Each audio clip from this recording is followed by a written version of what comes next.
whole lot to tell you about. I have a whole lot of work backlogged.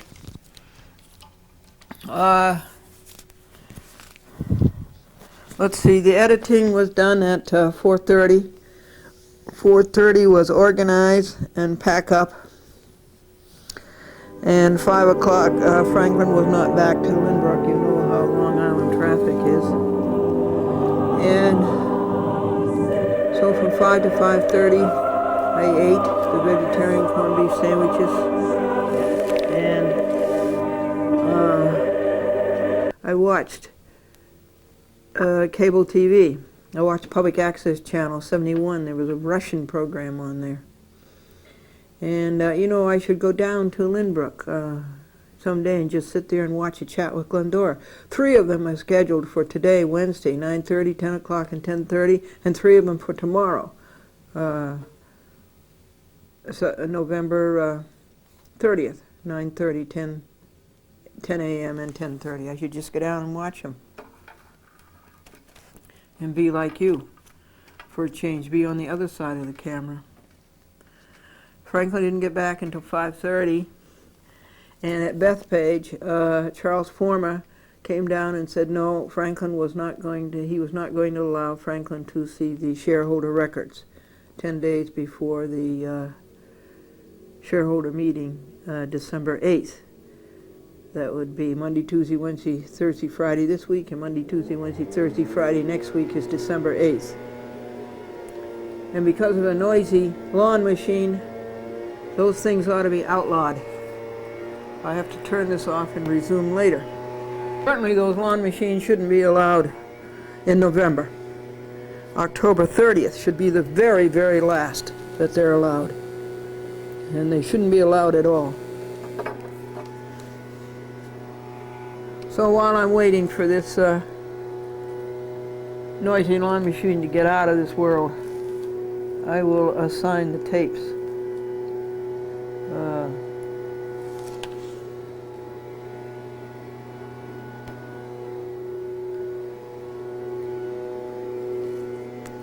I see 1, 2, 3, 4, 5, 6, 7, 8, 9. I see 10 piles.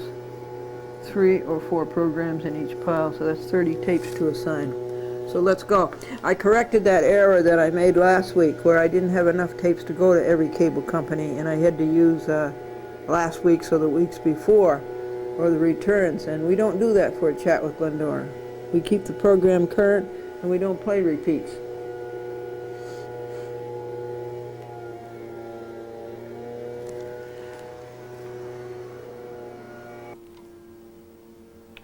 Okay, some peace. Charles Former told Franklin that he could not see the shareholders list. He says, but Bob Astorita will be delivering a letter to you. And so Franklin waited, and he waited a long time, and Franklin's opinion was just to get up and leave. But finally, not Bob Astorita, but his lackey, Tony LaValliere, came down with a letter. And when I read you the legal paper I wrote, I'll read you that letter, because I really tore it apart, syllable by syllable.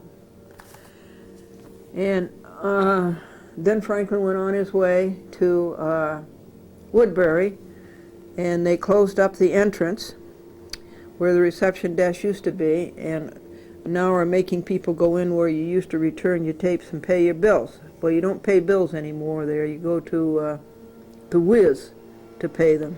So another part of their monopoly. And at Woodbury, he saw the public file, and he saw one file for about an hour and a half. And all of the files now in that white box have been seen. Kathleen brought the white box down and said she couldn't stay. She was busy. Well, that's very sensible. And so Franklin did his job there. V was very helpful. Then Franklin went off to Manhasset and bought the vegetarian meats.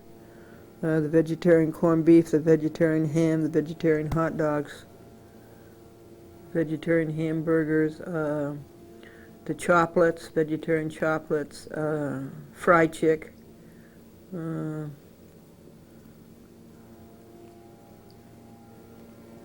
think that's it. And he came to $30. From thence he went to Great Neck, and the very pleasant blonde woman helped him out and gave him the tapes. And then he went to Angela's. Angela was closed up. As I told you, he got to Lindbergh at 5:30. He had gone 100 miles since we left Westchester. So at 5:30, I loaded the car, packed everything in, and Pat Galino said he was going at 4 o'clock, and then at 4:30 he said he was going home, and at 4:45 he said he was going home, at 10 minutes to 6, or rather 10 minutes to 5, he was still there. So we got home. It was a pleasant ride. Paid $3.50 at the Fog's Net Bridge, another ripoff. We got home and Rusty wasn't here. I thought Rusty would be on the porch waiting for us, but he wasn't. And I was heart sick. So the first thing I did was listen to the in-calls. And I guess I'll have to play you the in-calls. I guess I'd better play you the audio tape.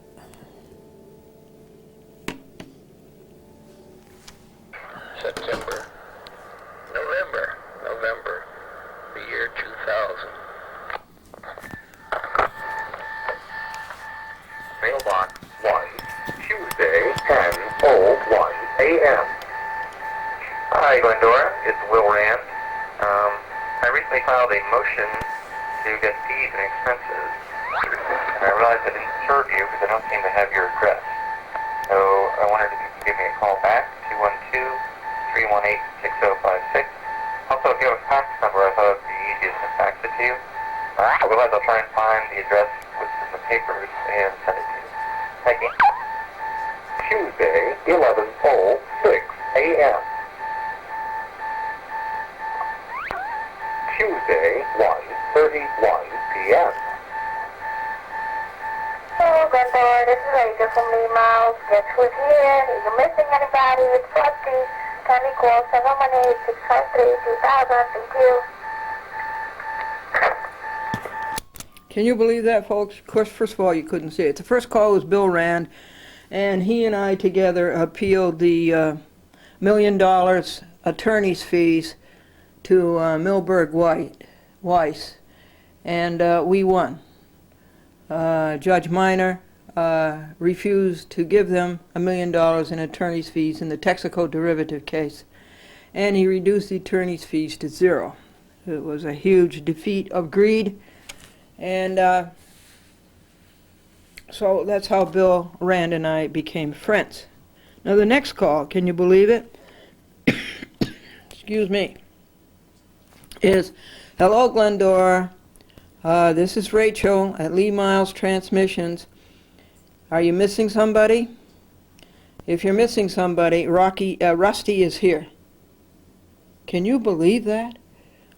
Rusty went back to Lee Miles Transmission.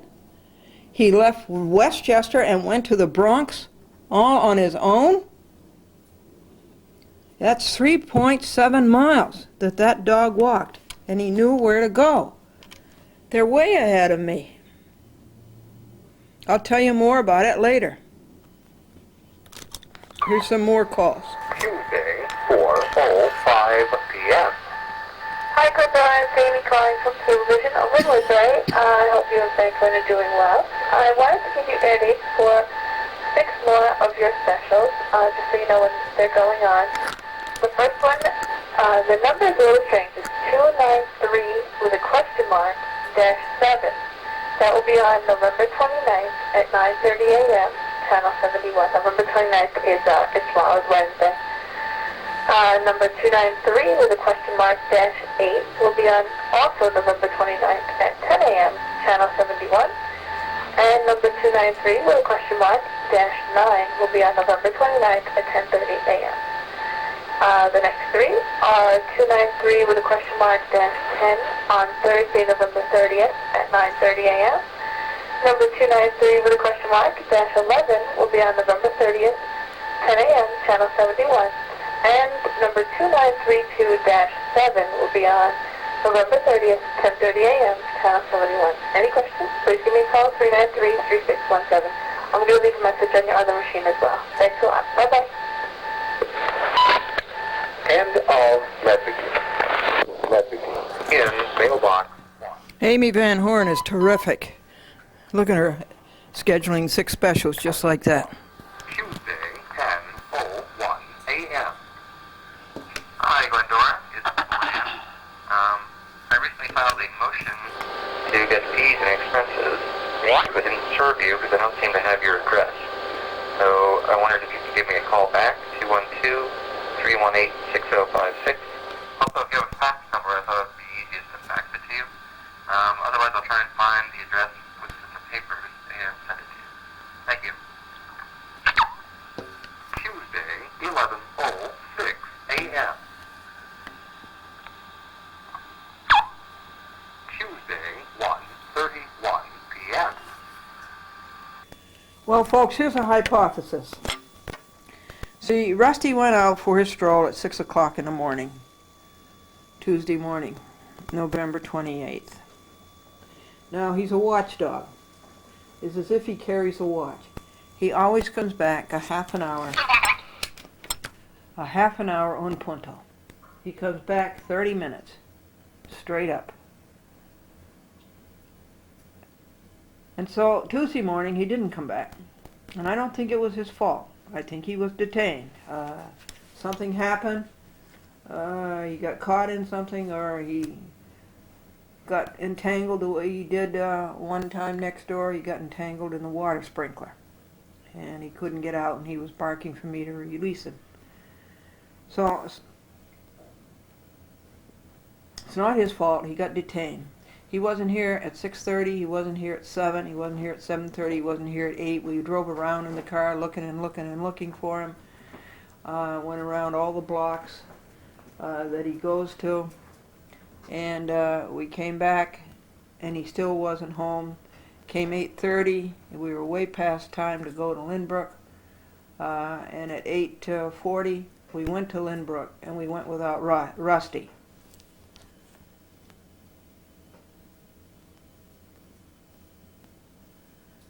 Then, I keep thinking poor Rusty all day long because he got into trouble somehow. He got into a situation where he couldn't free himself. And I was hoping when we got home from Lynbrook, Tuesday night, that he'd be on the front porch waiting for us, but he wasn't. So I hastened to the telephone call, and you heard what I heard. If you're missing somebody, it's Rusty. He's here. And Rusty, apparently, my hypothesis is that he waited for his people on the front porch and waited and waited and waited. And they didn't come. And then he began to think that he didn't have any more people here and he'd have to go back to his old people. And also, he was hungry. He was hungry because he usually comes back from his stroll full of excitement about having his breakfast. Well, he didn't have any breakfast because he didn't come back. So that dog walked 3.7 miles from Westchester to the Bronx, to the intersection of Route 1 and Route 22, to the intersection, those roads are called Boston Road and Columbus Avenue. Now, isn't that something? How does he know? How does he know the directions? And where does he get the stamina? Now, a person can walk a mile in 20 minutes, and I think a dog would be faster, so it must have taken him an hour. And yet he knew how to get to the Bronx, to his old place. So, this morning, first thing we called up as soon as they got in, and we asked, is Rusty there? Yes, he is. He's sitting here in the chair. And so Franklin went down and got him, and he's home. Thank heavens he's home. Thank heavens he's whole. Thank heavens he's happy and healthy. That is an amazing story.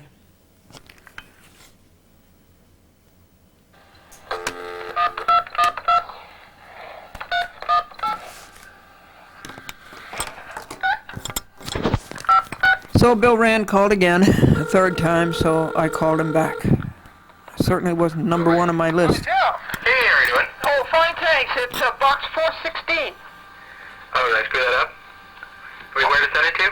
Yeah. I sent it to... Shoot, I don't have it right here. One second. Actually, let me just look at my computer screen. How have you been? Good, thanks. We have a hearing this Friday, because the Milburn Weiss has objected to my getting any fees and expenses.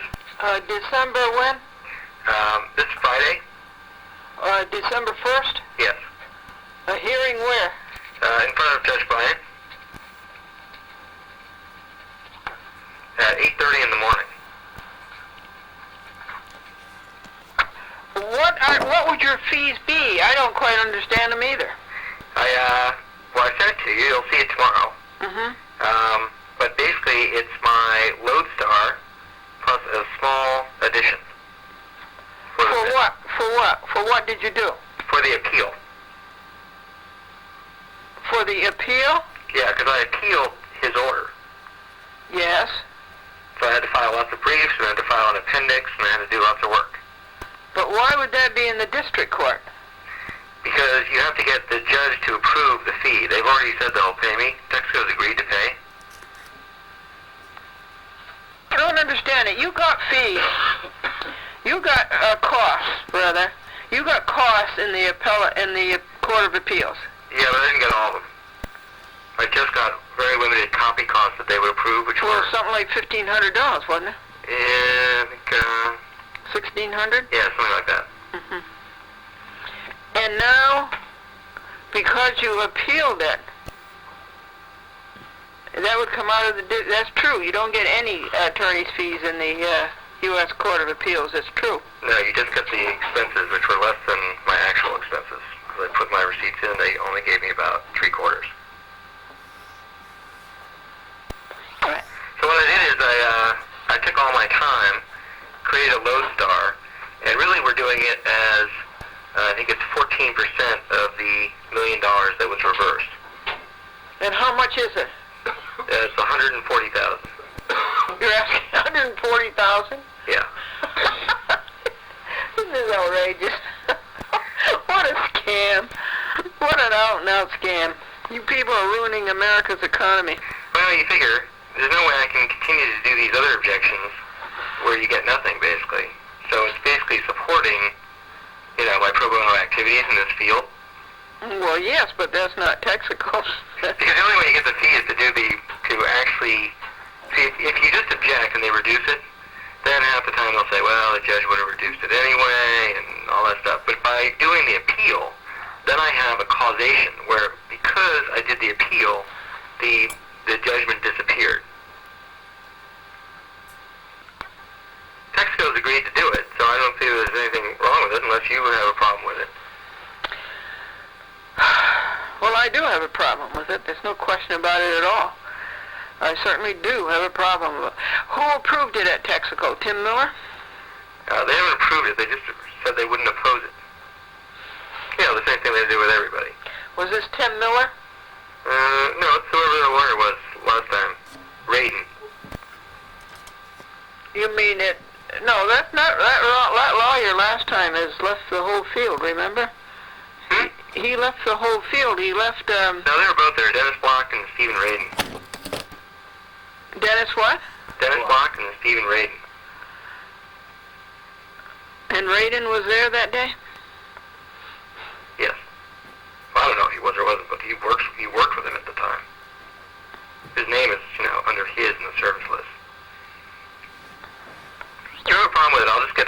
we have this hearing for Friday, but I'll get an extension, because I meant to get you the documents sooner. Mm-hmm. Now, do you have the right address? Box 416, White Plains, New York. Yeah, I was just going to check that 1 second. To object in a knee-jerk reaction. Because you have to think it through as to what the rationale is for objecting. And since I spent a lot of time and effort and put together a lot of papers and did get a very good result and a savings for Texaco, that's when it's deserved. See what I mean? Mm-hmm. I didn't sell out and enter into some bogus you reduce it 50,000, I'll take a $25,000 fee. With whom? Yeah, bogus With deal with... anyone. I basically took it all right to the end. I got the court to nix the entire fee. So I don't think that I'm open for criticism for asking for a fee when I didn't do anything wrong and I won. But I shouldn't have to do all this work for free, right? And if I do have to do it for free, I won't do it again because I can't afford that. Well, of course... That's why the fee structure is the way it is. Of course, I've done mine for 10 years for free. Not only for free, but for paying my own expenses. No, but if you won on one of them, don't you think you should deserve to be paid? No, I've never been paid on anything. You're not a lawyer, so you can't do it. But that's why it's hard for you to win. I certainly put legal documents in. I have certainly object to that. Why can't I? Because I'm not a lawyer. Why can't You don't get legal fees if you're not a lawyer. Who says? The law. Where? I can cite many cases. I mean, that's how it works. Well, that's cases, but that's not law. I don't know Congress ever made any such law, or the state legislature of New York ever made any such law. This is just more... I'm just saying, think about it before you just knee-jerk reaction, just try and object. And I'll get an extension on this time. Well, before you do that, I have to have time to think about it before you even get an extension. Okay, do you want me to wait a little bit? Wait on what? Well, I was just going to get the extension tomorrow. No, wait. Let me just check the address, too, to make sure I send it to the Yes. right place. Why am I having trouble focusing? Okay. Yeah, it's hard for me to object to it because because we accomplished such a big and wonderful thing. It's really hard for me to object to it, and because I like you. And a little bit. I do a lot of these cases, and I'm not ever going to get paid in most of them. Yeah, but you can hardly justify Texaco's paying for all your other cases. There's just no way you can justify that. Well, it's just paying for my time in this case, which, basically, since a lot of these I don't expect to be paid anyway, it just means that it's a little less pro bono. Mm-hmm. For instance, I'm doing another appeal in the Third Circuit, and that costs a lot of money. What is that one? That's the Philip Morris? That's the Westinghouse CBS. Oh, Oh, why didn't you tell me about that one? Because I've always felt badly that I was a CBS. I think I told you about that. Remember I told you I took that big trip out to Pittsburgh? Well, no, you were talking about, was it Philip Morris? Well, I did that one, too. No, you never told me about Westinghouse CBS. My ears were perked up right away because I was against Tish selling CBS to Westinghouse. No, I think you told me that at one point. It was a very long time ago. These things take forever. It was a year ago October that I drove out there. Oh my gosh, you drove out And there? I'm finding this service thing. You drove out there? I drove it because I can't afford to fly, and I knew I'd never get any money. So I drove all the way just to make the objection. Oh my gosh. Let me just find the hard copy in here. Just wait 1 second. Well, I don't... Where is your itemized? Is your $140,000 itemized? It isn't, but I could probably do that if you want me to. Or you know what I could do? I was going to file it with the court, but I can send it to you if you want. No, I don't see what you're saying. Well, I did itemize it, Mm-hmm. but I didn't want to send it to the court because I figured I'd get some excuses to knock it down. Oh, yeah. But if you want to just look at it, I could certainly send it to you. I know one way for sure that you would get your money is to have me object. Because anything that I do, Bryant will do the opposite. Yep. So I know that that's a good, sure way for you to get your money. Wait, just wait once. Let me just put the phone down. I can be right back. Yes, okay. The chances that I was just so lucky on this one to actually win. I mean, your odds are so low of getting anywhere. Well, they are, but you keep saying you won. And I will tell you my frank opinion if I haven't told you before. That Well, we all won, but I actually did No. appeal. And the appeal is what... Well, I appealed too, but they kept sending it back, and I kept sending it back to them. But I just want you to know, if I haven't made it clear to you already, that Minor is a Glendora fan, and it comes from the fact that Glendora was on the General Electric station in Albany, Troy, and Schenectady, his territory, when he was a little boy, and Glendora had a children's show. and the children adored Glendora. So Minor was the one who handed down Glendora versus Cablevision, and Glendora beat Cablevision. So I have a very strong feeling that Minor moved, or the way he did, because of Glendora. And because of that old child fixation for the television personality.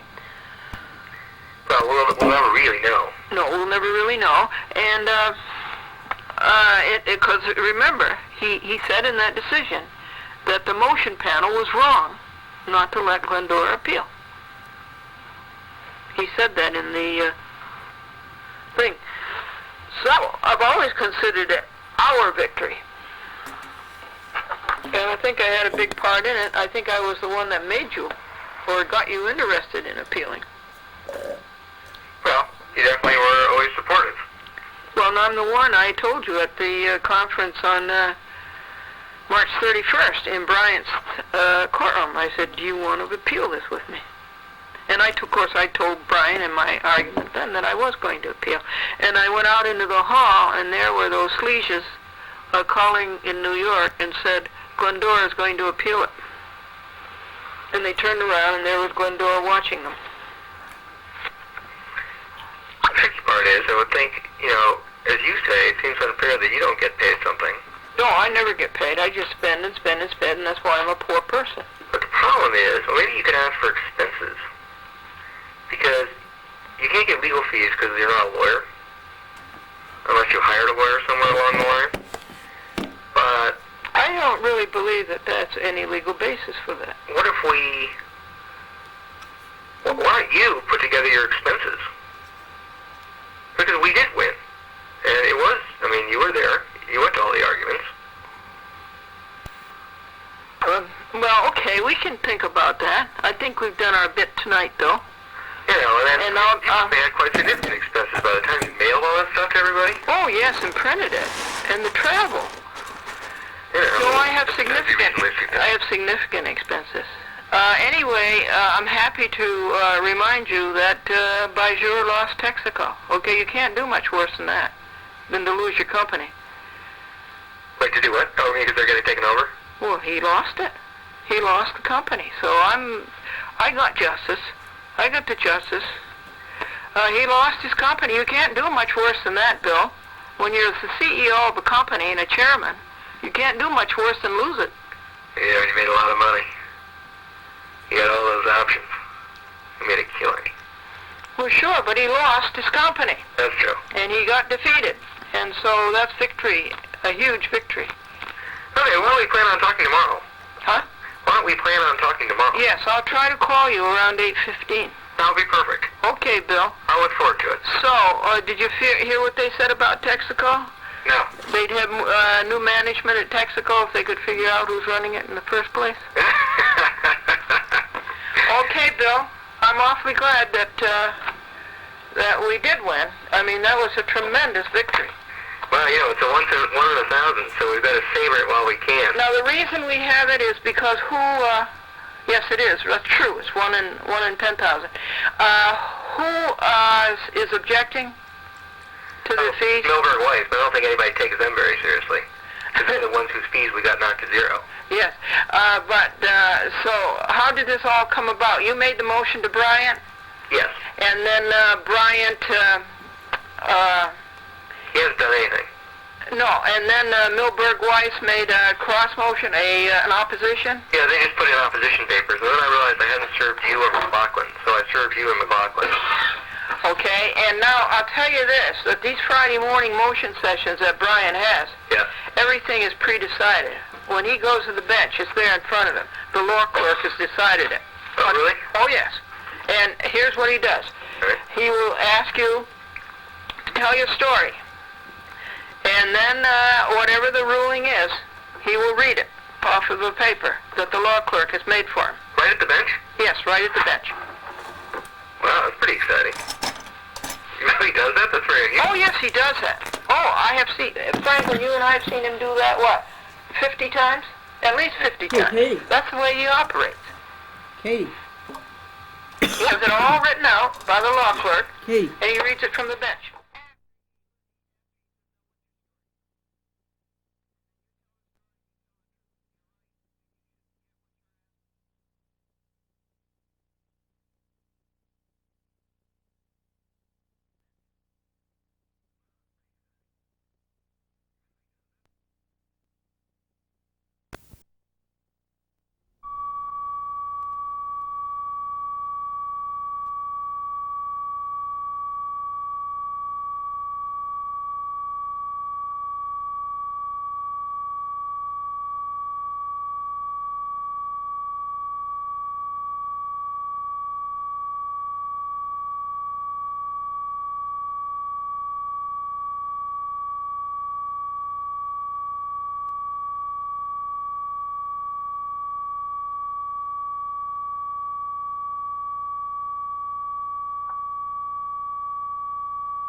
Oh, I have seen, Franklin, you and I have seen him do that, what, 50 times?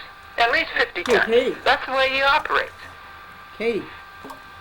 He has it all written out by the law clerk, Katie. and he reads it from the bench. After he says, now what's your story? And then you tell the story, and you tell the truth, and you're right, and you should get what you're asking for, and then he denies it. That's the way he operates. All right, well, I look forward to talking to you tomorrow. Okay, Actually, well, you should call me after you get the documents. So you have a chance to look at them. That's a problem, because the documents are White Plains, and I am not. And I won't be in White Plains for a while to get them, Bill. Okay, well, I'll be here early anyway, so if you want to call early, I'll be here. Around 8:15, I will try to call you. Okay. Thanks. Yeah. Bye-bye. Bye. Also, I think we fought so hard for Milberg Weiss to get 0 on the basis that it was a ripoff. I think this is a ripoff, too. For how can I stand up in front of the court and argue against my partner? That's right. So there's a lot to think about there. I would like to call Joe Fiorella.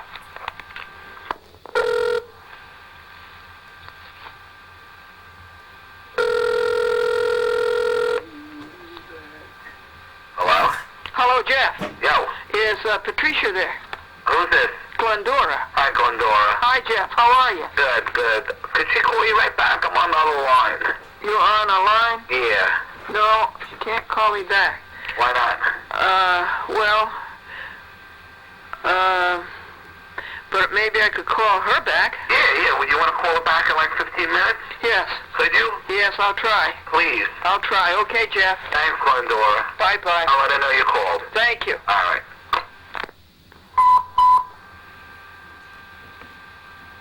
Box 1, Tuesday, 4:10 p.m.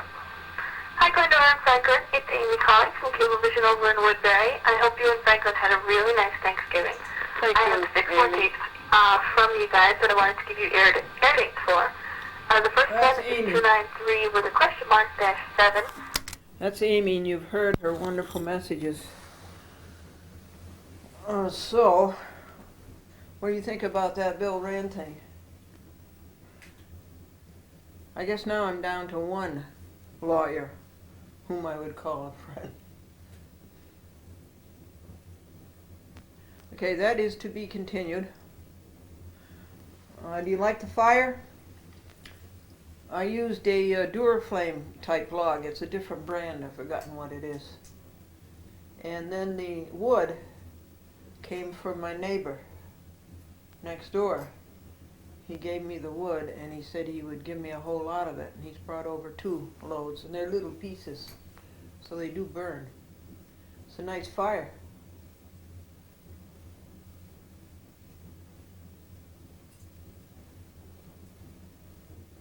I said I wouldn't build another one because there's so much work cleaning it up, keeping it going.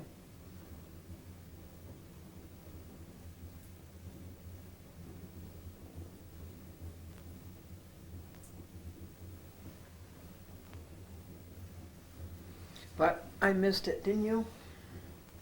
Yeah, I missed it. Went into something like that this morning. Then another thing too, instead of being, in addition to being, I have to hold my kitty cat. she was hungry. This is the way I used to hold her when she was just a baby. A little tiny thing, this big. And she's always remembered it, purring away. Go back. 29. That's the last day. Morning chores are done. 2 hours. 5A to 7A. Time now to write an order to show cause. Let's try to get Rand.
William Rand, it's 8:22 a.m. I plan my morning around you.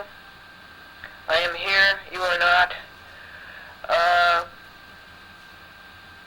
Even though we were partners, and even though I like you, I think your request for $140,000 in expenses is a ripoff. I think it's what's wrong with the world today.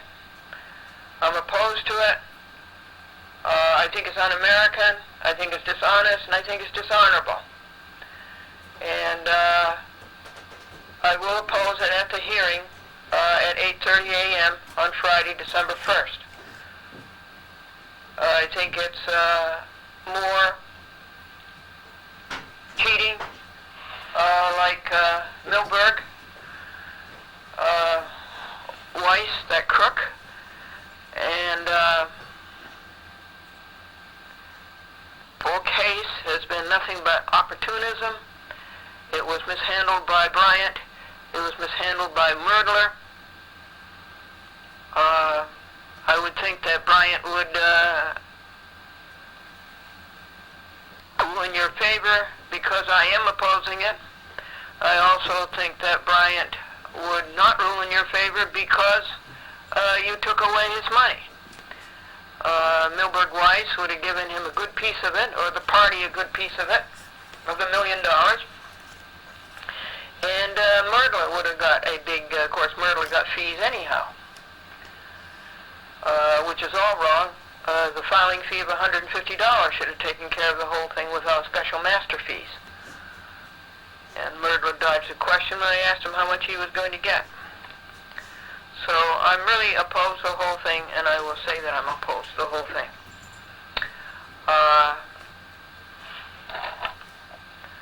I think this is the worst aspect of lawyers, their greed, their avarice, and but I don't like to go against you because I like you personally, and but I have to. My conscience comes first, and I have to do what my conscience says, regardless of what my friends, quote unquote, are, do, and say. It's Glendora at 914-949-9495. The rest of the day, I have to retrieve my dog who got lost yesterday. And I think he traveled 3.7 miles to go back to his former home, so I have to retrieve him. I have a lunch date with the only lawyer friend that I really would call any only lawyer I would call a friend of 10 years. I don't mean he's 10 years old. I mean I've been a friend with him for 10 years. And then I want to go to the United States District Court in Delaware and get a restraining order on Cablevision for not showing me the shareholders list pursuant to Section 219 of the Delaware Law of Corporations 10 days before the shareholder meeting, which is December 8th. And so I don't think I'll be around. I'm sorry you're not there, but that is my decision. You take care. God bless you. Bye-bye.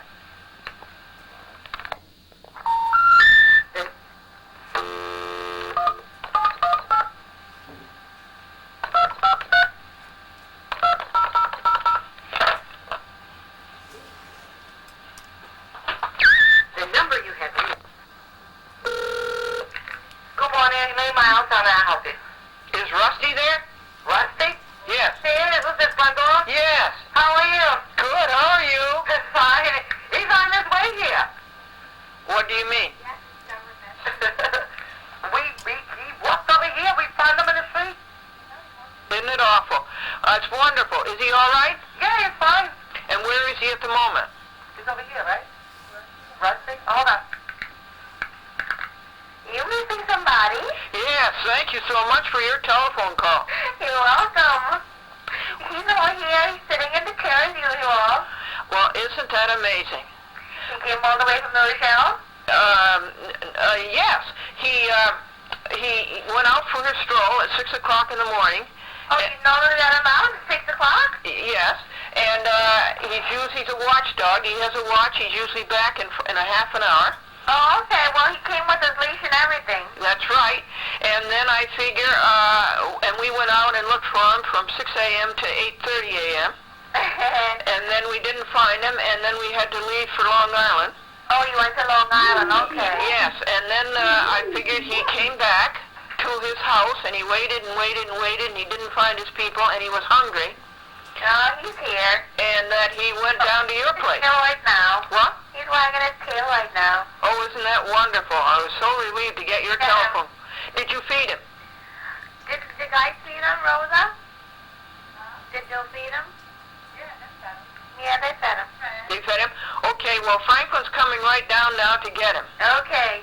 He's coming right down now to get him. Okay, no problem, Glendora. I was so relieved to get your telephone call. Can you imagine that dog walking 3.7 miles? 3.7 miles. Yes. He did that.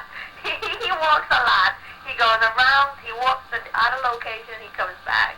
He does? What's the longest he ever stayed away? I don't think he ever stayed away long. No, more than a half an hour. So he was... No, he goes around with you once in a while. He does? Yeah. Well, I figure he was detained. Why he didn't come back. I know one morning he got his leash entrapped in a lawn sprinkler.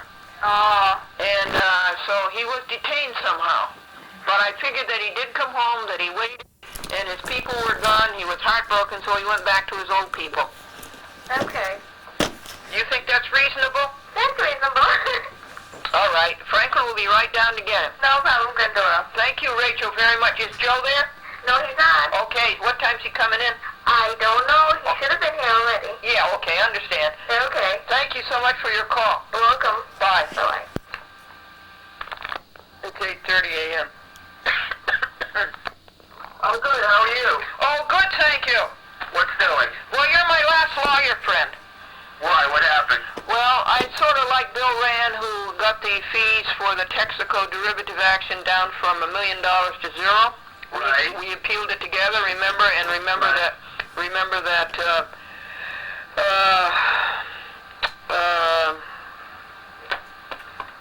Yeah, on the derivative suit or whatever, yeah.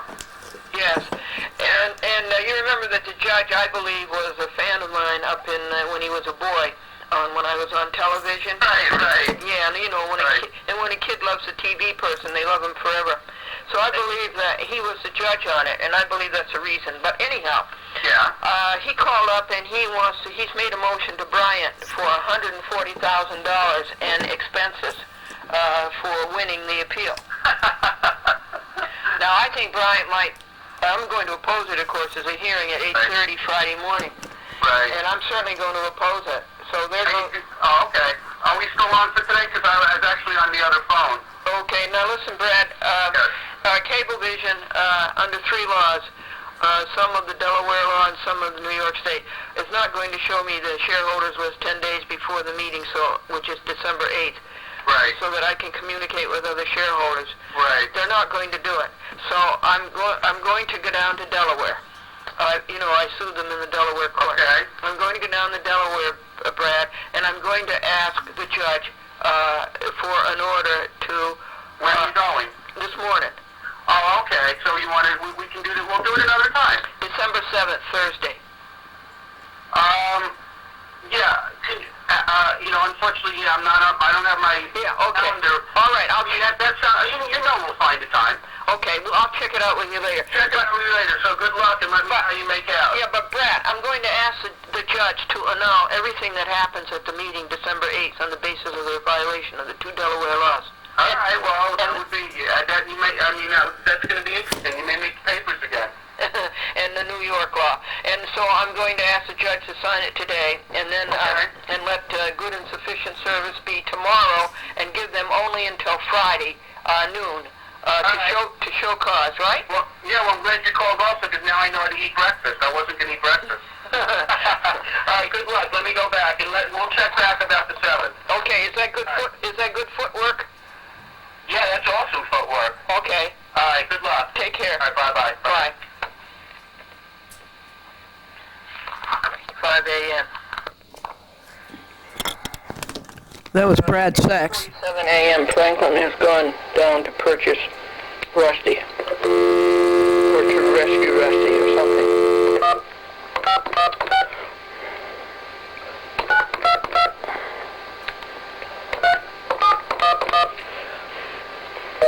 The line is busy, but you can be called back when the line... Okay, line is busy. I'll tell you about it later, maybe.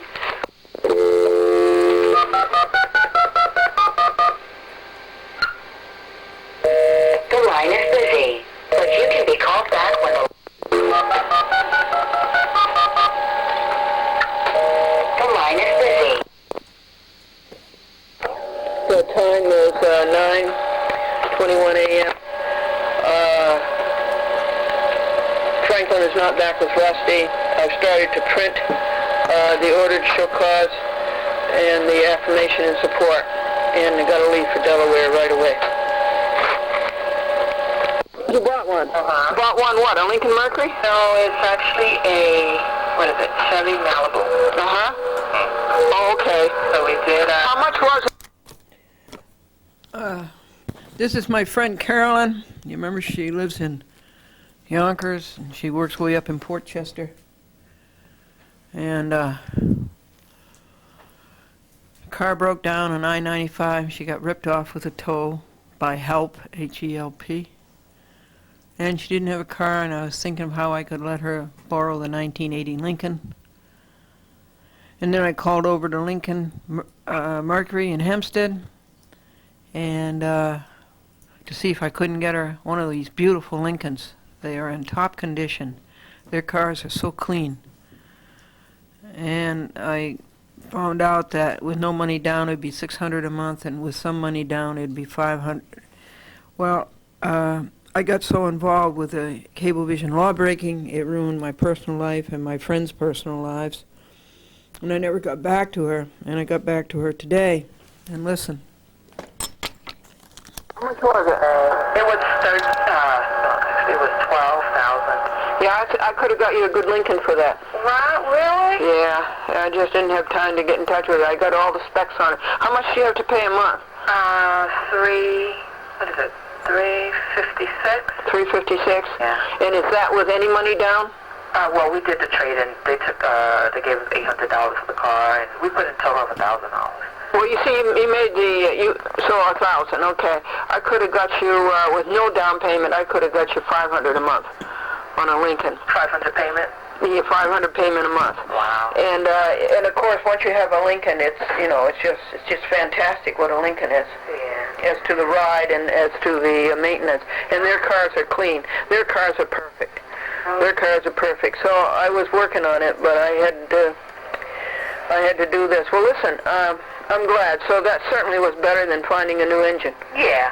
I guess he meant that. It's a 98, so it's... It's a 98? Yeah. Well, that's darn good. Yeah.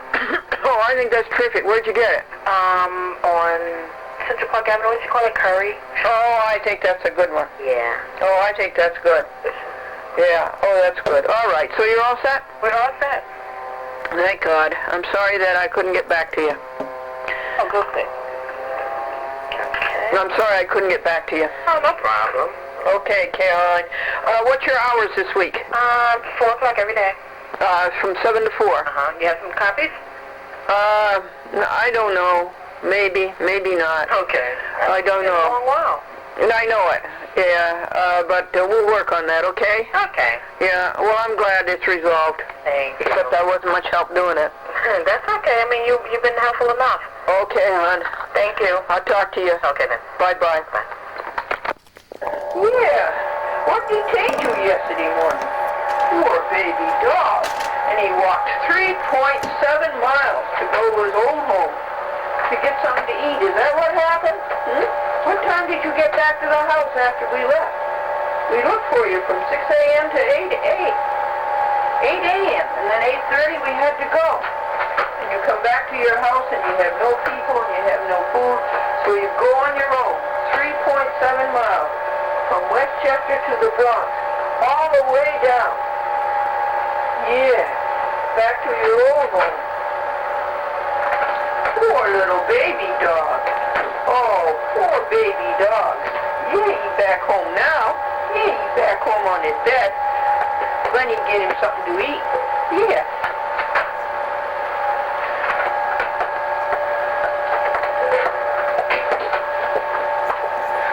Oh, thank you, Franklin.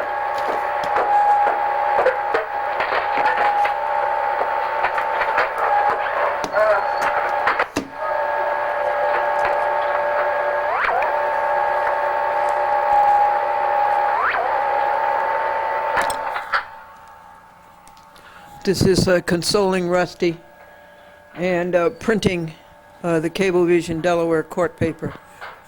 And I'll read it to you soon.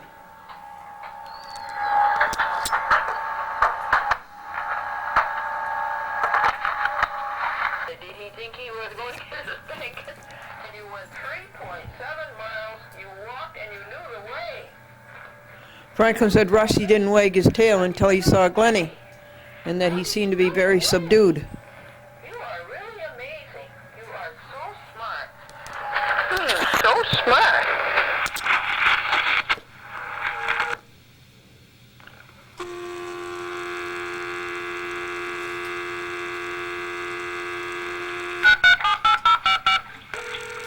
You must have been awfully thirsty.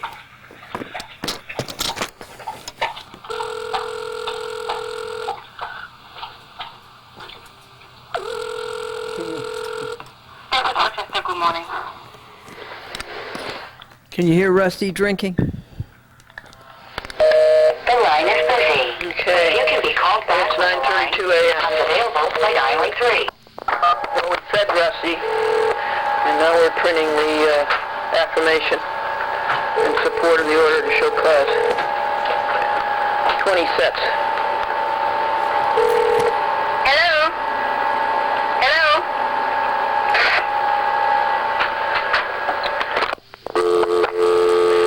The time is 10:37 a.m.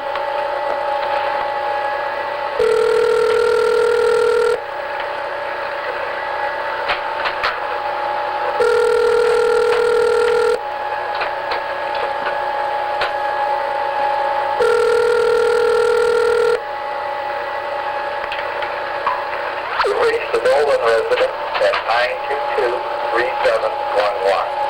We'll return your call as soon as possible. Charles Dolan, this is Glendora. Your people are denying my statutory right to see the shareholders list 10 days before the meeting and giving me time to communicate with other shareholders to vote against the proposals A, B, and C at the December 8th meeting. They are also denying my statutory right under Delaware law. Let's see if it disconnected. If it disconnected and we didn't disconnect when we hear the operator say, if you'd like to make a call, hang up.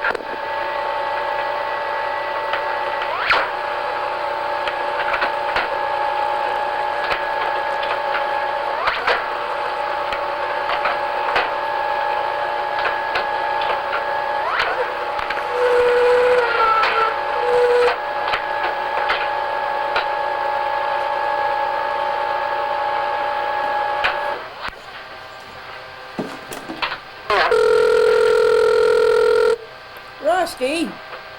Rusty! Want to make a call? Please hang up and try again. If you need help, hang up and then dial your operator. So that tells you that the Dolan telephone hung up, not the Glendora telephone.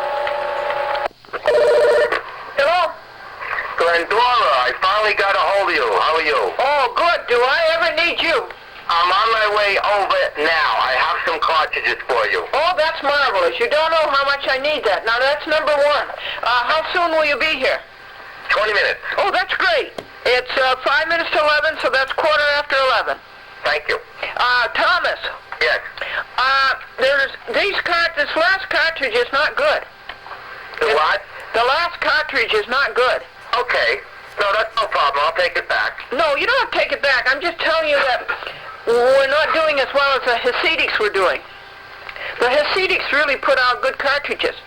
Oh, no, they didn't. They were the ones that screwed us over. Let me talk to you when I get there. I want a cell phone. All right, Thomas. Okay, bye-bye. Bye-bye. Oh, that's wonderful. Are you ever glad to hear him? I'm talking to him about the copy cartridges.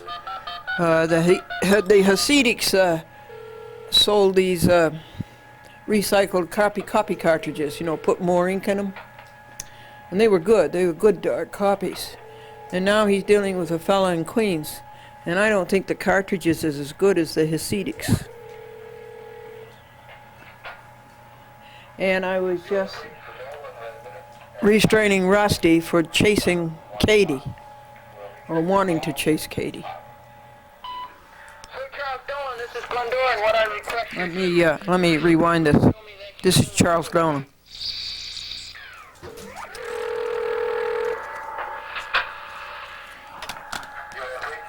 Residence at 922-3711. We'll return your call as soon as possible. So, Charles Dolan, this is Glendora, and what I request you do is tell your people to show me that shareholders list Thursday afternoon. And let me finish making a copy of it on my desktop copy. The whole process would take an hour and have this 7-year fight over with.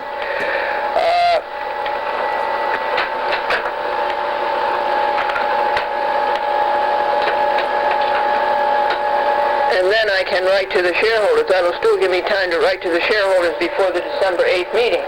And this is pursuant to Delaware Law Corporation, Section 219. Shareholders list has to be available to every shareholder for any germane purpose of the meeting. And I have a germane purpose. I hate that rainbow tracking stock. I just hate it. And I want them to vote against A, B, and C. My number is 914-949-9495. Technical portion of your policy if you have a big vehicle, because it's like you drive a Lincoln. A Lincoln Navigator? That's right. No.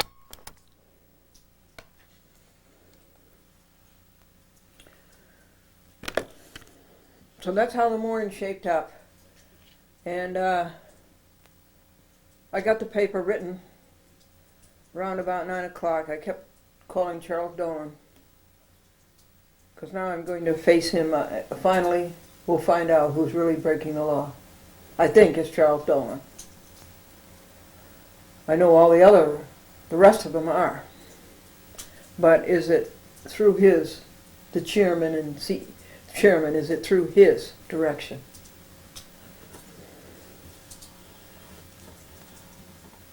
So next, sometime soon, I'll try to read you the order to show cause and read you the affirmation in support of, and then tell you about going to Delaware to get a judge to sign the order to show cause. It's just best to leave it at this point, and the next thing is to read it to you as soon as I get a chance. I'm assigning these programs now.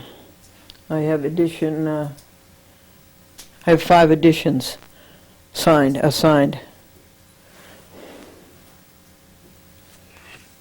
You know, my problem last week was that I ended up with, as I told you, 2, 3, 4 cable companies who didn't have a program because I didn't make enough copies. And there were only 6 editions instead of 8. So this week I corrected that by making at least 3, sometimes 4 copies of every edition. So now everybody's got a brand new program.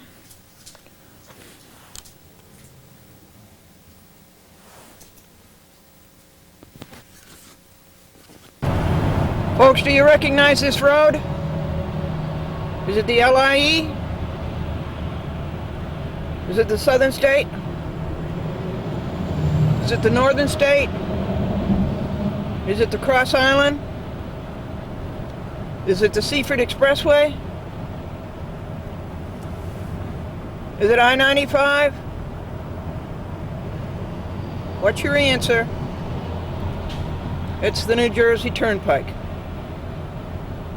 Are we going north? Or are we going south? We're going south. And we just left Jamesburg. And where are we headed?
Folks, do you recognize this road?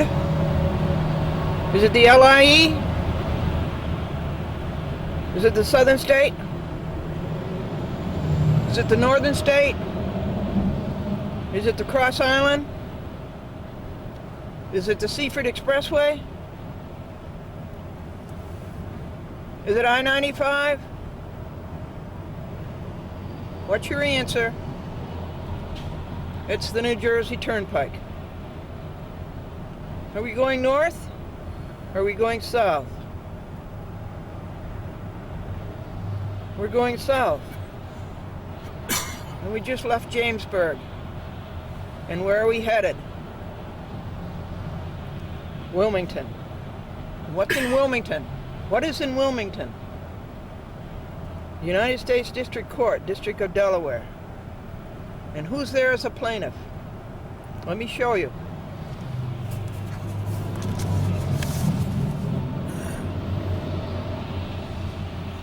Glendora versus Charles F. Dolan, James L. Dolan, Robert S. Lemley, Cablevision Systems Corporation, Charles Former, Victoria Salhouse,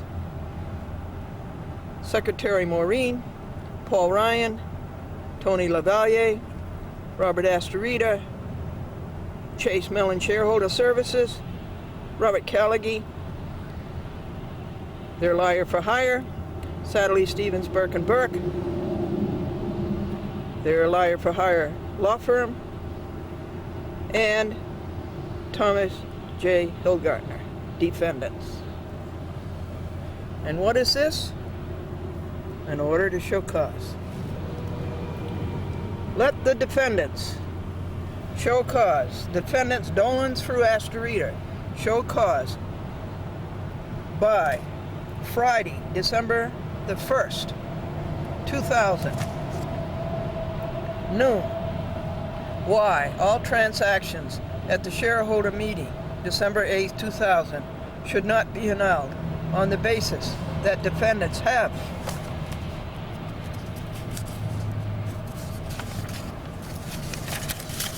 turn the page. Violated shareholder Glendora's statutory right to see the shareholder list in order to communicate with other shareholders, to vote against proposals A, B, and C, pursuant to Delaware Law of Corporations, Section 219. The shareholder ledger must be available 10 days before the shareholder meeting, December 8th, for any purpose germane to the meeting. Glendora has a germane purpose. 2. Alternatively, let said defendants show cause why the meeting should not be postponed until they let Glendora see the shareholders list, copy it by her desktop copier, and give her 7 days to communicate by mail with other shareholders. Further, defendants are to be fined $5,000 per day for every day they delay shareholder statutory right to see the shareholder list, make extracts, and have her agent do the same. Let service of this order by hand on Thursday, excuse me, at 10 a.m., November 30th, at Cablevision Systems Corporation, 1111 Stewart Avenue, Bethpage, New York, 11714, be deemed good and sufficient service. So ordered, dated November blank, 2000, Wilmington, Delaware, blank, blank, blank, written signature and printed name, United States District Judge. That is an order to show cause. Now, you have to have an affirmation in support. Under penalty of perjury, Glendora tells the truth, the whole truth, and nothing but the truth, and always has, so help her God. Glendora, proper request to see the shareholder list, pursuant to Delaware law of corporations.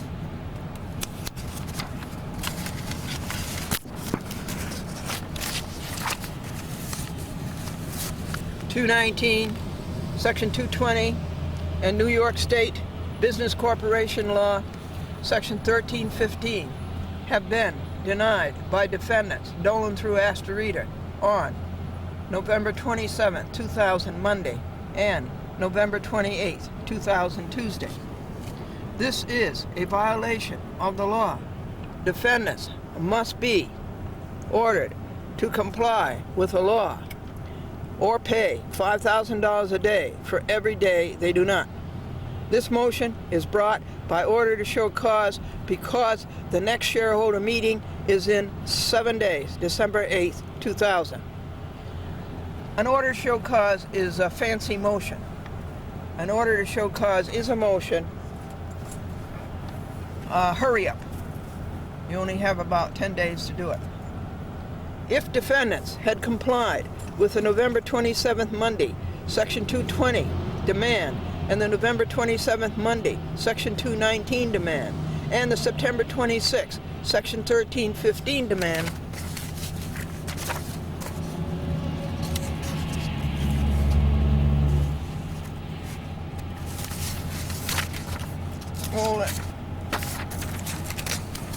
plaintiff Glendora would have had time to copy the list, address the envelopes, and communicate with shareholders before the December 8th, 2000 meeting. But their law breaking has precluded same.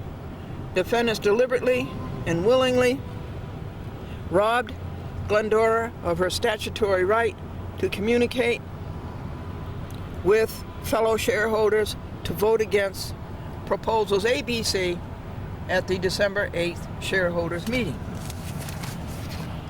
Now here is the demand that was written on Sunday, which I read to you when we videotaped Tuesday and edited Tuesday. This has all been read to you. This is the demands. Plus the fact they have never given me a copy of the certificate of incorporation that I asked for. They've never given me the bylaws that I've asked for, and they've never given me the minutes of the D-Day annual meeting, year 2000. So that ends that. And now we're up to page 8. This is the envelope of a letter former to Glendora, and Franklin had to wait for that. And the reason you had to wait for that 20 minutes, Franklin, is because they didn't have it ready.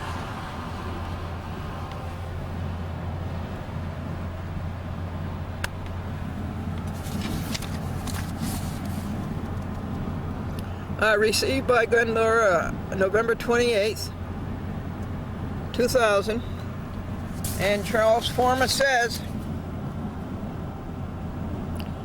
in connection with Cablevision shareholder meeting of November 10th, 2000, you sought our shareholder list pursuant to Section 219 of the Delaware General Corporation Law. He cited the wrong law. The name of the law is the Delaware Law of Corporations.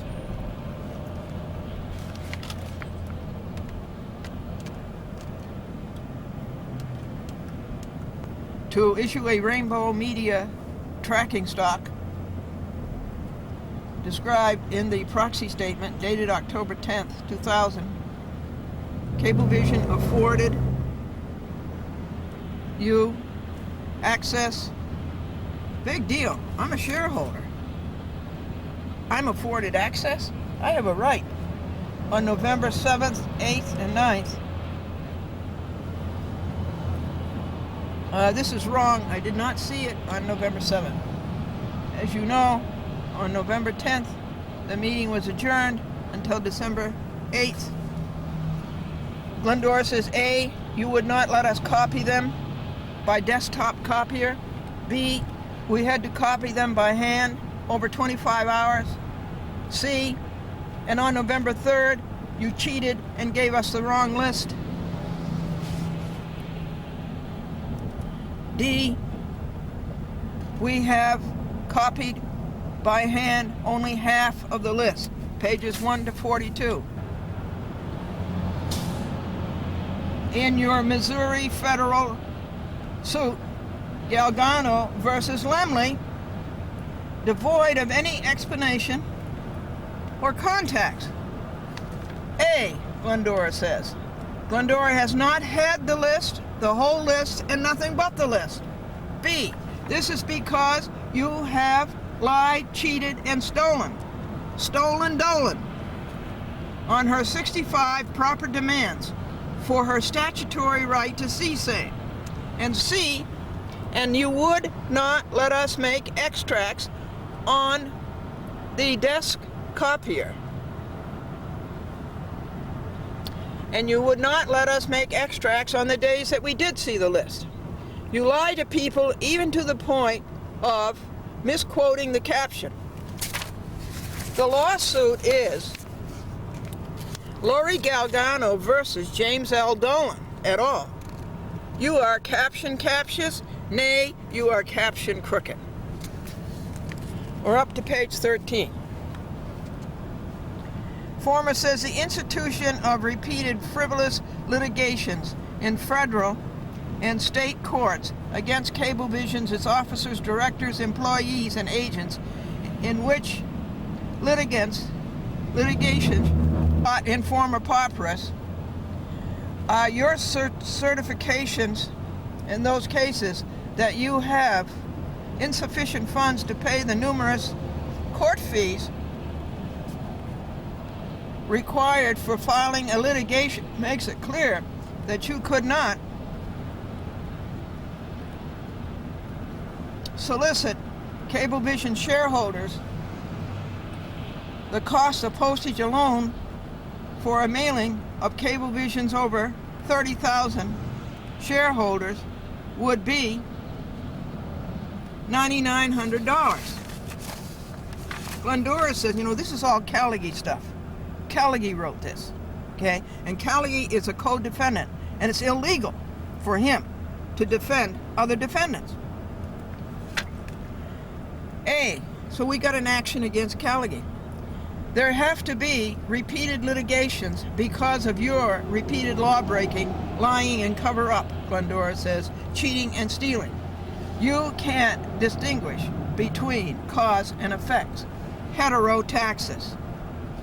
B, how do these allegations relate to the shareholder list loss?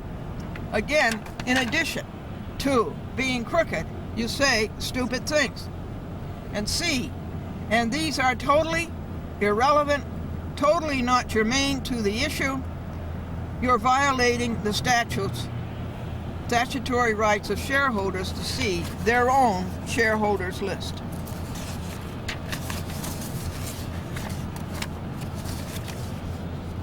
It is your law breaking along with other cheaters who have made Glendora in former papyrus. If you do not like being sued, then try living by the law for once. You think you are above the law. Well, you are not. No matter how many judges you pay off when Glendora corners you in court every time. You get your exercise by jumping to conclusions. Glendora would not write the Dolan shareholders, and this is an enormous cut in the cost because Dolan has a family business and is masquerading and cheating as a public corporation. Class B shareholders is a hoax. Former rights, nor are the purposes you have articulated likely to be accomplished based upon the shareholders' powers held by Class B stockholders. And Glendora says to this, there is only one Class B shareholder, That is Charles Dolan and his flesh. It is only one people. This is another hoax excuse that falls flat on its face. And Glendora says the October 13th Friday letter does not change the law. Glendora still has the right to see the shareholders list. And here is Former's last paragraph. For the reasons noted above, the terms contained in the Cablevision letter, which initially were directed to requests for inspections pursuant to the New York Business Corporation Law,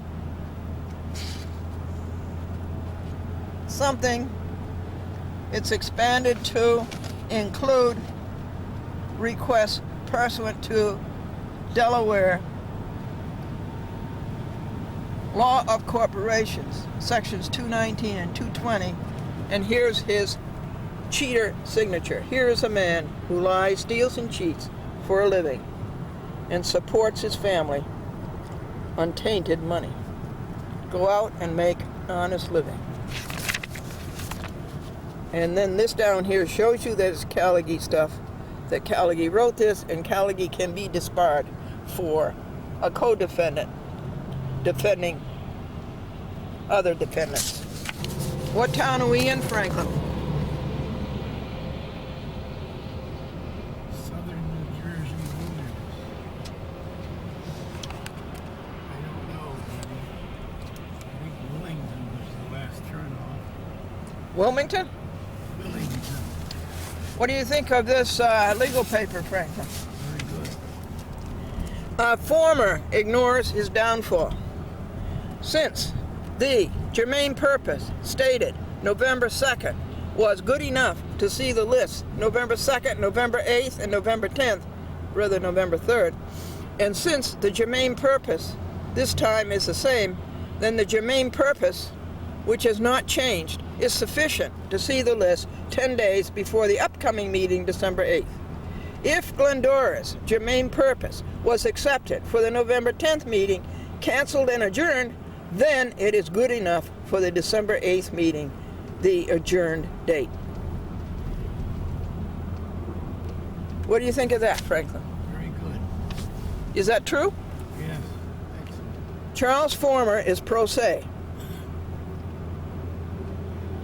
Since he is a defendant in this lawsuit and is appearing pro se, the same applies to Cell House. Numerous demands by Glendora.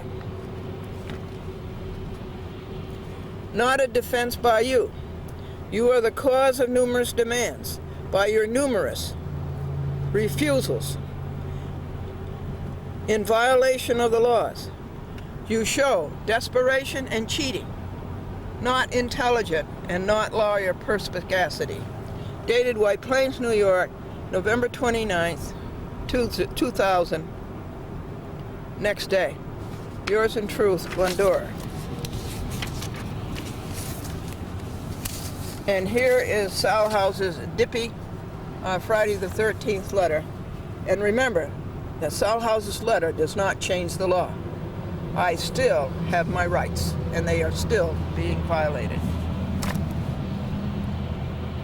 So, you saw me yesterday assigning every addition to a cable company and assigning every cable company a new program. Every cable company got a new program. And then I had to go and wrap them. The whole process took 5.5 hours, from 3 o'clock to 8:30. We set out for Delaware yesterday, but Tom DeLuca came and helped me out with my copy machine activities. And we had to get gasoline, and we had to get money out of the ATM, and we had to take the rubbish. Oh, the rubbish, the recycle, and the compost takes so much time. And pack the car, take Rusty for a walk, and get him in the car. And by that time, it was 1:45. And Wilmington, Delaware, the United States District Court being at least 2.5 hours from New York, we wouldn't have got there until 4:30 with the best of luck. So we moved the date ahead to getting up this morning at 3 a.m., getting dressed, doing the chores,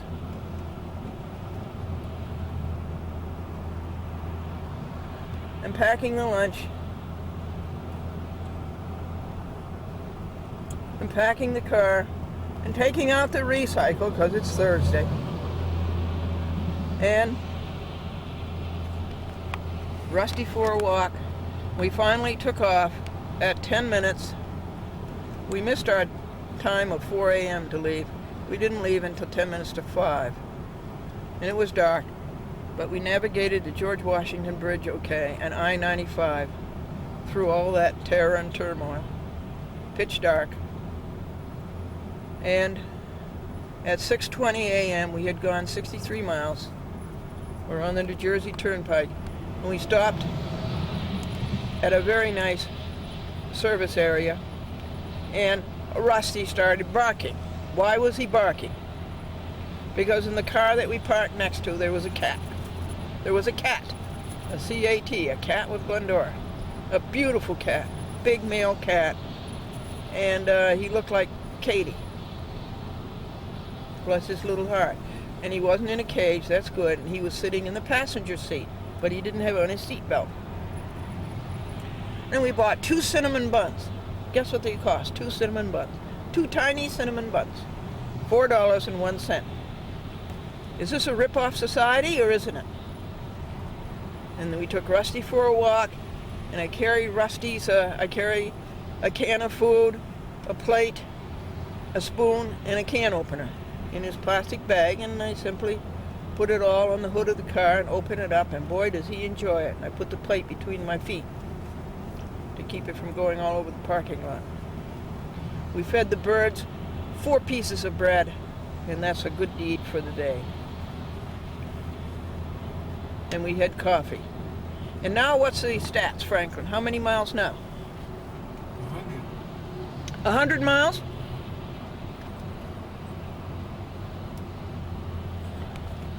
Miles. And what's the time? 7:59, 8 o'clock. And when we left the rest area, it said that it was 1 hour and 38 minutes to Wilmington, and that it was 80 miles. 80 miles. That would make the whole trip about 140 miles. And I think that brings you up to date. What's the time again? 8 o'clock. 8 a.m. Now, Wilmington, Delaware is right across the Jersey line. So my plan is to take the New Jersey Turnpike. They had a wonderful map in that rest area. Take the New Jersey Turnpike to exit 2 and take Route 322, a very short distance, and go to I-95 south and come into Wilmington that way, rather than go across the Commodore Barry Bridge instead of the Delaware Memorial Bridge.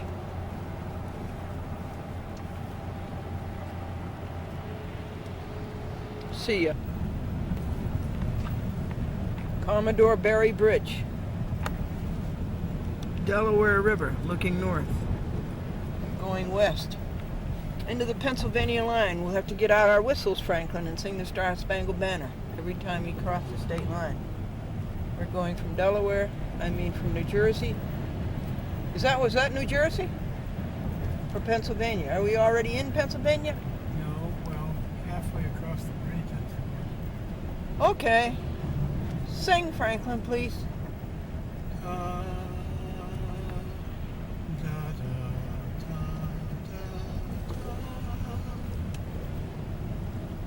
95 south. Ta ta ta ta ta ta. Sign that says to Philadelphia and to Wilmington. Finally found a Wilmington sign. What time is it, Franklin? 8:44. Oh, pretty good. And how many miles? 131. I-95 south. Ta ta ta ta ta ta. Welcome to Delaware. What's the time, Frankie? 8:52. Thanks. 8:52 a.m. And what's the mileage? 137. 137 miles on I-95 South. You're looking for Wilmington now. There is Wilmington in view through the fog. Time is 9 a.m. and the mileage is 143. 143. That's just what it said at the rest stop it would be. I made out the to-do list and it's just impossible. There's 8 days work to do tomorrow. So here's a Wilmington sign. Much to do on the to-do list that it took me 3 states. We went through 3 states. New Jersey, Pennsylvania, and Delaware before I got the to-do list made. The sun is coming out just a little bit. One of them is very small state. Federal Courthouse, Wilmington, Delaware.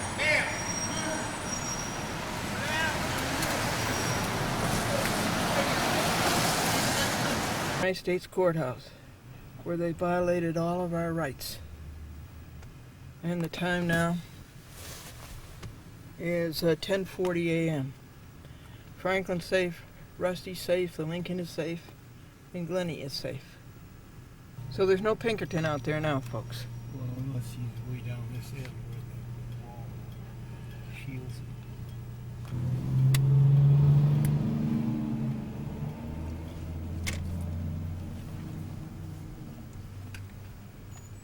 There's where all of the action happened on the courthouse steps.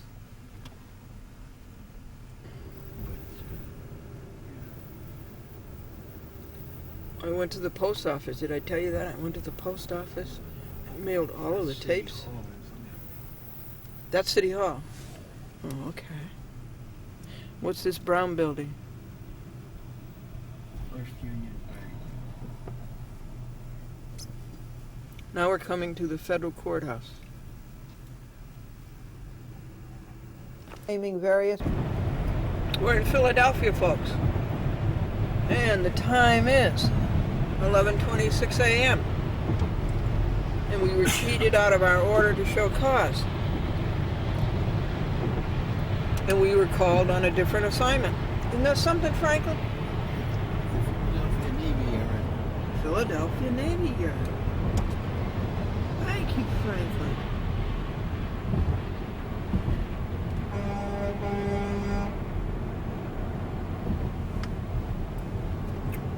That's all the Navy Yard, huh, Franklin? Is Philadelphia a port? All ships out of commission. All ships are out of commission? All of those. Sort of looks that way.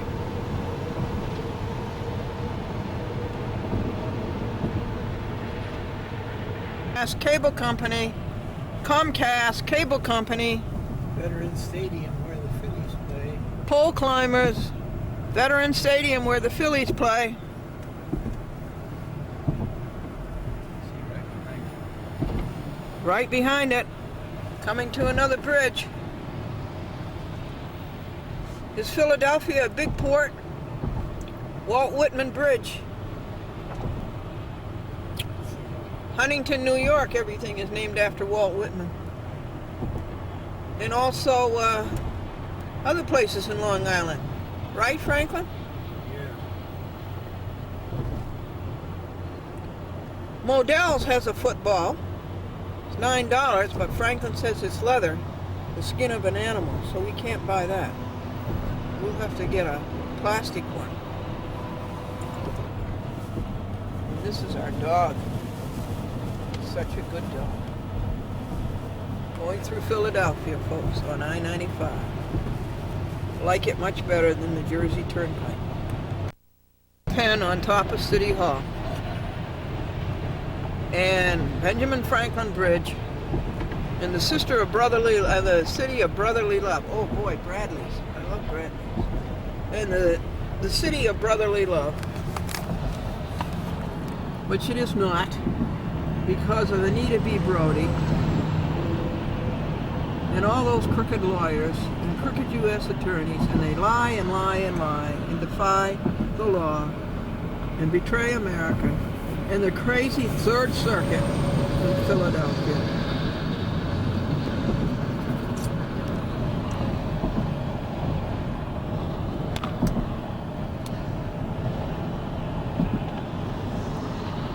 So this is not the city of brotherly love. It's the city of selfish love.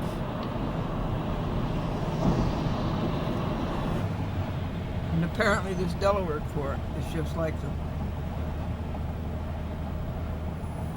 Central Philadelphia. No, thank you. What bridge is this, Franklin?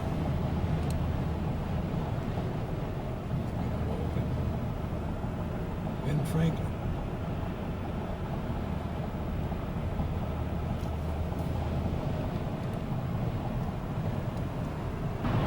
Hyde Park, where Franklin saw his first major league game in 1930. Who won? The Athletics. The Philadelphia Athletics beat whom? Boston Red Sox. And how'd you happen to go to the game?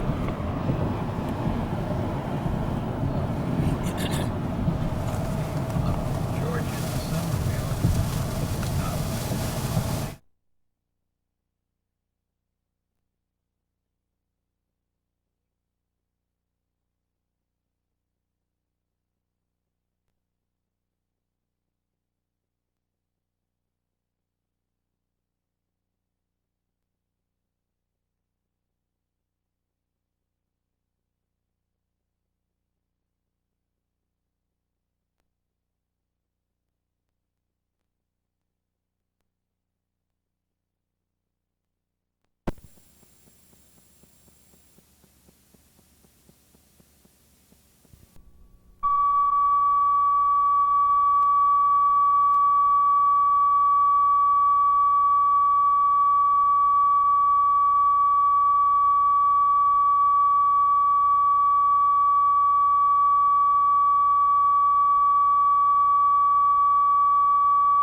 Where Franklin saw his first major league game in 1930.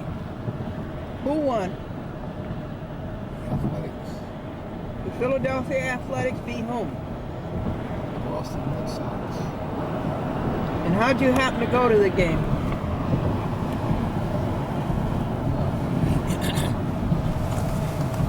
Georgia, Somerville.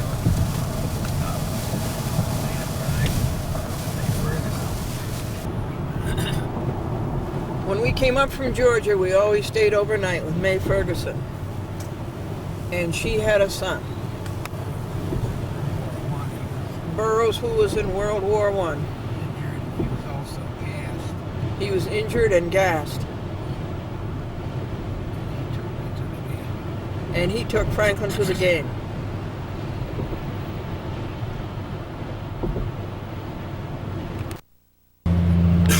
This is the Betsy Ross Bridge. No tolls yet, Franklin. No tolls. Well, in I-95 in New Rochelle, there's a toll. Camera is sitting on the dashboard, looking north. I-95 Philadelphia. On Franklin Scarf. Thank you, Franklin. The time is 11:37 a.m. And if our quartz hadn't been stolen from us, folks, we would have an order to show cause. To fine Dolan $5,000 a day for every day he doesn't show Glendora, the shareholders list, and to annul everything that happens at the December 8th meeting.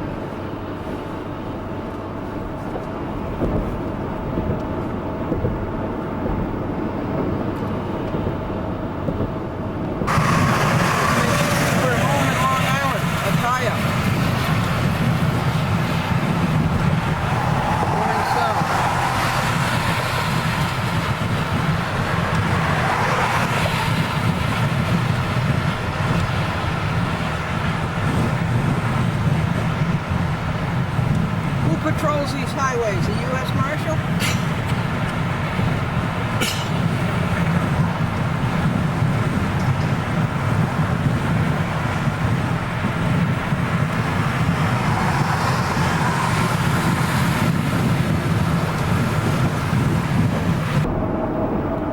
Trenton. 11:50 a.m.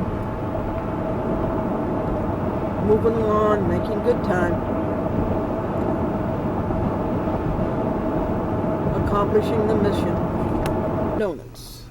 We got off at exit 26 because Rusty, has to go for a walk. MCI WorldCom. We stopped at Bucks County, Bristol. And we bought Franklin a donut, a jelly donut and coffee, and Glennie a muffin. And then we went over to the 7-Eleven store and we bought Rusty some food. Got out the can opener and his plate, and his spoon, and fed him. It was a great big ice cream cone, closed until April, that I should have taken a picture for you to see. What's the time now, Frankie?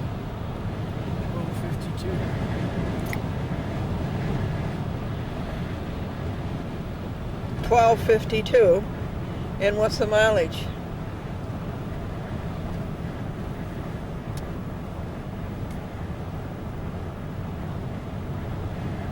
Let's see. The sun is The mileage. Folks, you see this big box of tapes? This is really something to see. This box is full of tapes. Chat with Glendora from Los Alamos. This group of 5 over here came in from Santa Fe. They are good people. They cable cast the programs and they send back the tapes. And you notice that they used the stamps that we sent them.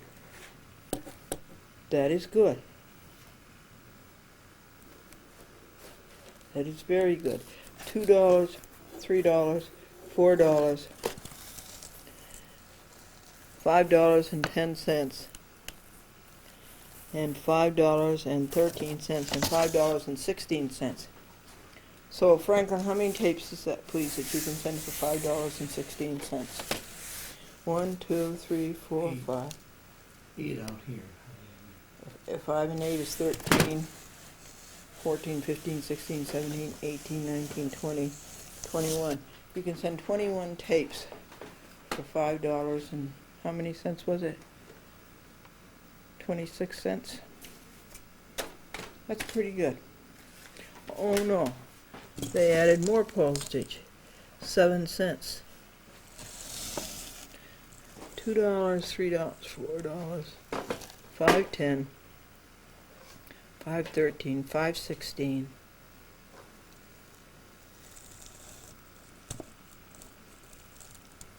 $5.23. But one thing that Los Alamos does, they lose our covers. They put on new covers. Okay, thank you. But when they lose the covers, they lose the number of the program. So we don't know what number program it is, and we're looking for a program that's been cablecast. 2 of them. Number 2894 and number 2896. Now this box of tapes over here came from Lori Galgano. So we have to open that. And this came from Joe Zablewski's. And these are the extra copies from Tuesday that we don't need, so we'll just recycle them. And CVS is having a sale, 3 VHS for $1.99, and that's less than $1. First time I've seen that. These came from Great Neck. Hidden Truth and a Chat with Glendora. It's 7:30 p.m. We're going to sort out these tapes, and then I'll know what tapes to label for next Tuesday to edit.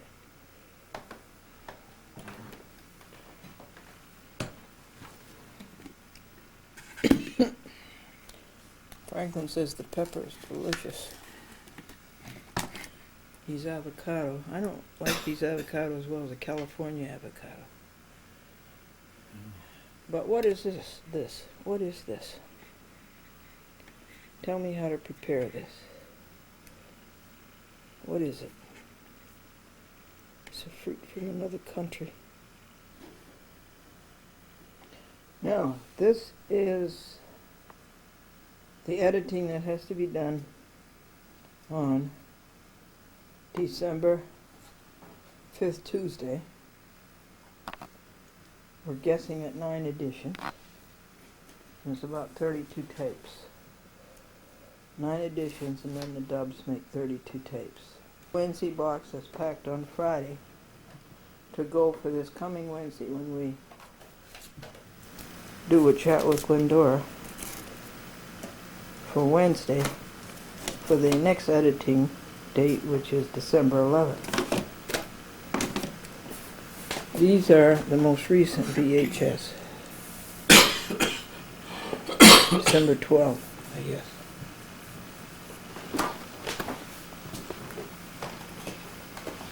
This is Galgano's box. This is the VHS box.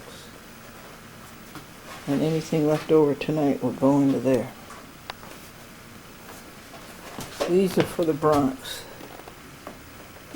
The Cross River. And these are for New Rochelle, White Plains, Rockland, Yorktown, and Peekskill. And these are specials in the flyers that we don't have time to go out and buy. I've been up since 3 a.m. and so is Franklin. It's 8:30 p.m. so we are for bed. The hood pistons by Joe Zablewski. The 1980 Lincoln to hold the hood up. Now that's pretty good. He found those. Those are very hard to find, and they're very expensive, like $75 a piece. White Plains Courthouse, United States District Court, Southern District of New York. Is there a hearing this morning with Bryant about the $140,000 that Rand asked for in attorney's fees and costs. Time is 8:15 a. December 1st, Friday. Lexington and Martine, White Plains City Hall corruption, White Plains City Court corruption. I wanted to show you this. I am furious with this civil recall. A handicapped parking space. Okay, look at this. I am furious with this civil RICO. This corruption everywhere, ruining our country. It's about time they got a decent sign on the door.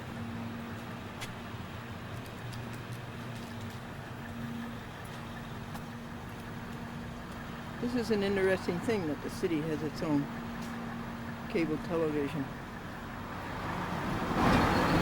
Public access.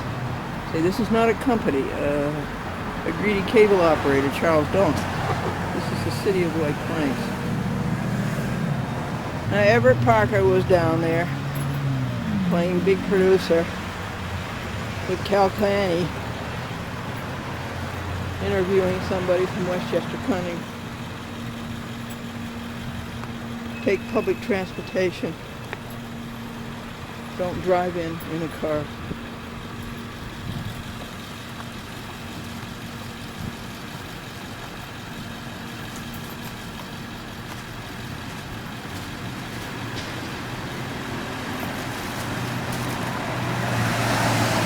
Now what are they up to?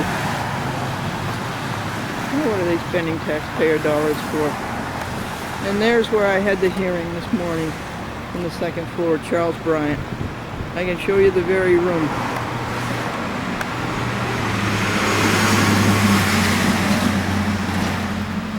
Just a second and I'll find it for you. The sun is in my eyes.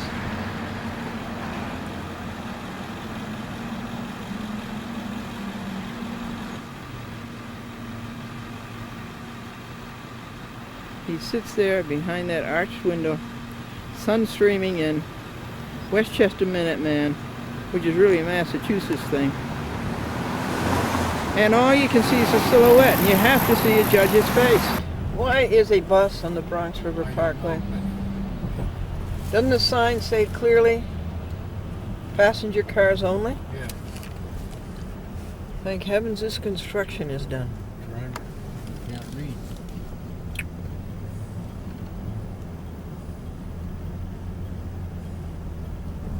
What time is it, please, Franklin? 11:55. And what date is it? December 1st. And what day is it? Friday. Folks, I'm all disorientated. My pooch isn't home. Our dog is missing. He went out this morning for a 6 o'clock a.m. stroll, and he didn't come back. And then we had to go to White Plains to go to court for a hearing, and he wasn't home on the front porch when we got back. So I'm all at loose ends. I can't find my dog.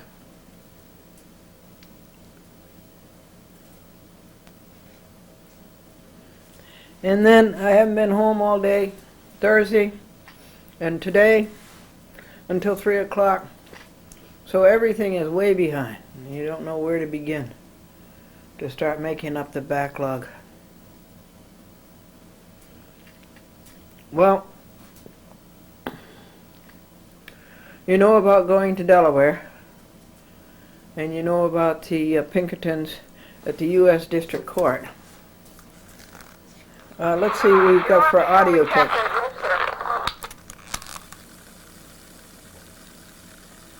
So I'll start with videotaping. It's December 1st, 2000. December the 1st, Excuse me. 2000. It's November 30th, 2000, 8:30 a.m. New Jersey Turnpike. November 30th, 2000, Thursday. To the Delaware border. New Jersey Turnpike, close to the Delaware border. Oh, it was very bad. He said I couldn't see McKelvey and everything else. Now what are you going to do? Go find a parking place? Okay, we got all... Well, after driving all that distance, 150 miles.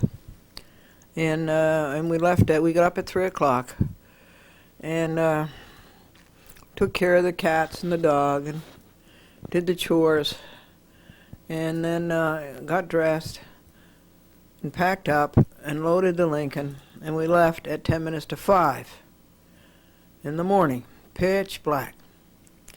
And Glendora drove over the cross county and south on the Deegan and over the George Washington Bridge and started down Route I-95. And then the first thing you know, you can't go I-95 anymore. You're on the Turnpike, which is a very expensive road. And so we got to Delaware at about 9:20. 20 after 9, I stopped at the post office, and we sent a chat with Glendora to about 15 cable systems at the Wilmington, Delaware post office. And the woman says, "What's your program about?" And I said, "Crooked lawyers and corrupt judges." And she says, "Is there any other kind?" And then we found the courthouse, and the problem was to find a place to park. And my file box for this case is really heavy. And so I had to drop it off at the courthouse. And right away, the Pinkerton was nasty. He says, "Oh, we can't take that. We can't take that. You can't leave that here. And who are you going to see?" "Whom are you going to see?" "Well, McKelvey." "No, you can't see him." And so Franklin was outside with a car and with Rusty, double parked. So I had to hurry out and get Franklin. And I had my camcorder, and I'm taking a picture of the outside of the courthouse across the street. And a dumb Pinkerton number 2, let's see, Pinkerton number 1 and number 2 were at the metal detector inside the courthouse in the lobby. Pinkerton number 3 was a slim black, a light black, a beige, white hair Pinkerton. And he says, "Hey, ma'am, you can't take pictures of the courthouse." See, out of his mind. These people are so power thirsty, they'll say anything stupid. And then another Pinkerton hollered from the balustrade, and I don't know what he was hollering. Maybe that's on your videotape. And so I said, "Name me chapter and verse."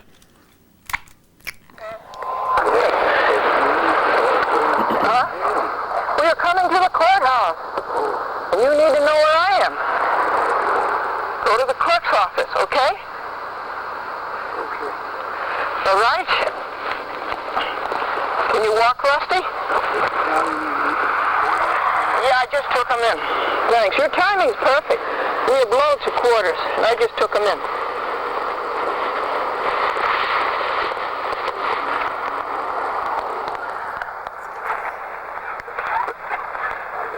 So when this Pinkerton number 3 said, "You can't take pictures of the courthouse," I said, "Give me the chapter and verse."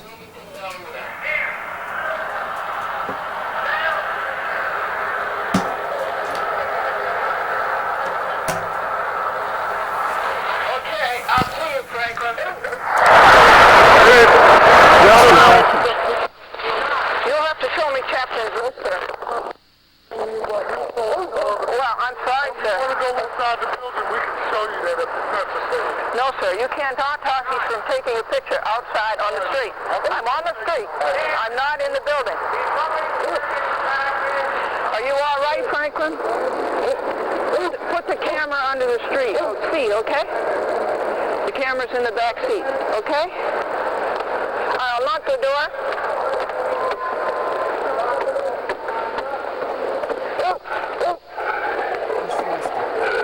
Okay, I'll see you.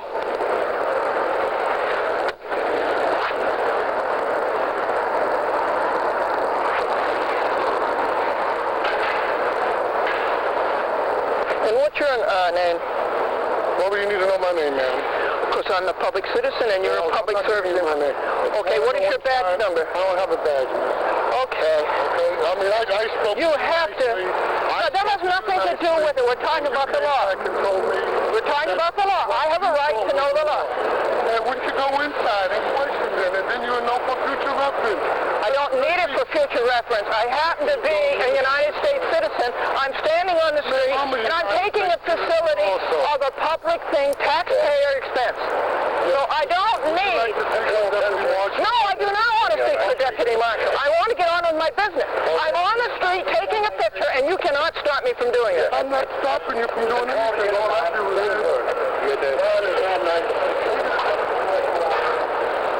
I do not want to speak to a deputy marshal. Man, you're going to speak to somebody. Stay right here, man. Don't go wandering all the time. I will go get my stuff then. Okay? And I'm going to sue you. What is your name? Just go right ahead. What is your name? United States Deputy Marshal Bailey. You are a deputy marshal? Yes, No, ma'am. you're not. You're a Pinkerton. You're a court security Get off my officer. coat. You are a Pinkerton. You are not a deputy an ass. marshal. Did you say I was an ass? What?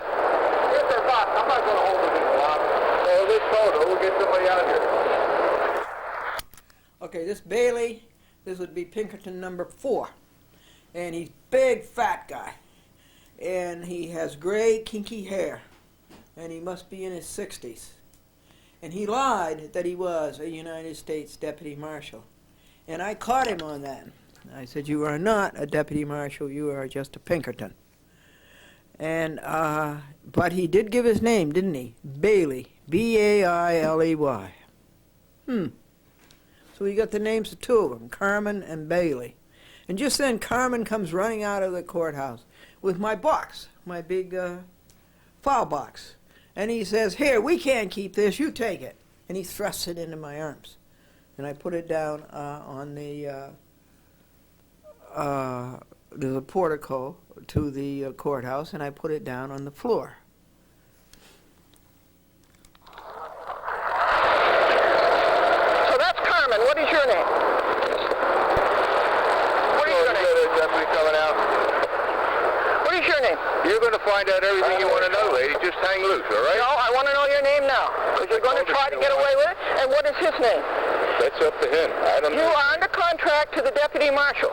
You have to give your name. Lady, And you should have a badge number. And you are dodging this, okay? tell me what. You know you are wrong. You know you are lying.